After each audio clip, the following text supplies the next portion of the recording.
Jadi semua tuduhan yang beredar tentang korupsi di Basnas Jabar itu sama sekali tidak benar, ya, dan itu berdasarkan hasil audit Inspektorat Pemerintah Provinsi Jawa Barat yang sengaja melakukan audit investigatif karena laporan dari saudara TY itu.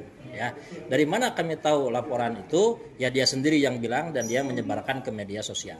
Ya, perlu kami sampaikan bahwa yang menjadi laporan kami adalah bukan tentang dia menduga korupsi kami, bukan, tapi adalah illegal akses dan juga manipulasi data.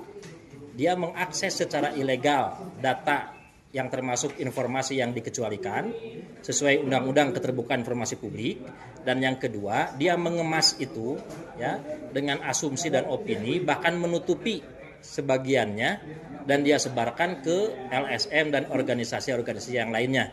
Ya, bukti-buktinya sudah saya sampaikan ke kepolisian, makanya kepolisian cukup pede menjadikannya tersangka. Ya, jadi proses ini bukan proses tiba-tiba baru dipanggil lalu jadi tersangka, tidak, tapi semua bukti diperiksa, saksi-saksi ahli diterjunkan, ya termasuk saksi-saksi kunci, dan itu semua sudah terbukti bahwa memang yang bersangkutan melakukan pelanggaran hukum, ya. Tapi nanti vonisnya mah di pengadilan, apakah dia bersalah atau tidak kan tetap di pengadilan, begitu.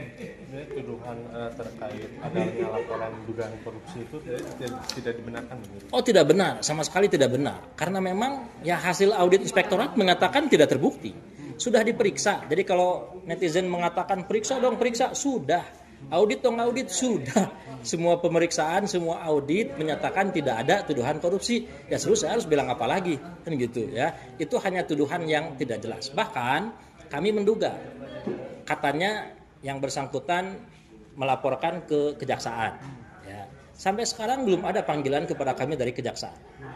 Kami menduga ya mungkin laporannya lemah, hanya asumsi, hanya opini, tidak sesuai dengan pelanggaran hukum yang dia tuduhkan, sehingga kemudian kami tidak pernah dipanggil. Jadi bagaimana kami mau mengatakan dia itu whistleblower, padahal kami tidak pernah diklarifikasi, dipanggil tentang tuduhan itu.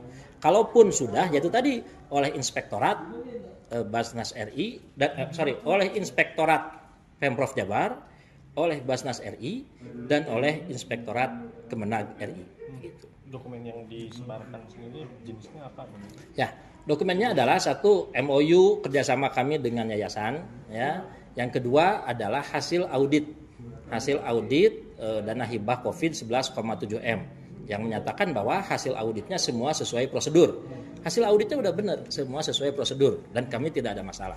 Ya, tetapi kemudian yang kami laporkan juga tadi manipulasi ketika dari sebagian lembaran hasil audit itu dia potong sebagian untuk menunjukkan loh ini ada korupsi, padahal penjelasan di belakangnya dia hapus. Itu yang disebarkan ke LSM, ke ormas-ormas, ke organisasi mahasiswa. Ya, kalau dia mengelak, saya sudah sampaikan buktinya ke pihak polisi. Bahkan ada LSM yang siap bersaksi untuk itu, bahwa dia menerima dari saudara TY. Ya, dengan seperti itu, ya LSM kan nggak ngerti apa-apa, senang aja dia ngancem demo, ngancem ini, ngancem itu kan gitu ya. Tapi setelah pendekatan akhirnya mereka mengakui itu dari TY. Gitu. Mungkin langkah kedepannya dari Basnas terkait proses hukum TY ini seperti apa? Kalau proses hukum TY kami serahkan sepenuhnya kepada pihak kepolisian. Ya, kabarnya sih sudah masuk ke kejaksaan dari kepolisian, ya gitu ya. Tapi ya kami serahkan, kami tidak punya kemampuan apa-apa untuk memaksa, mempercepat atau memperlambat. Kami tidak punya itu, ya. Tapi semuanya sudah kami serahkan. Kami percaya sepenuhnya kepada pihak kepolisian, lalu pihak kejaksaan nanti biar dibuktikan di pengadilan. Apakah dia melakukan pelanggaran hukum atau tidak? Kami siap menerima semua apapun hasil dari pengadilan nanti.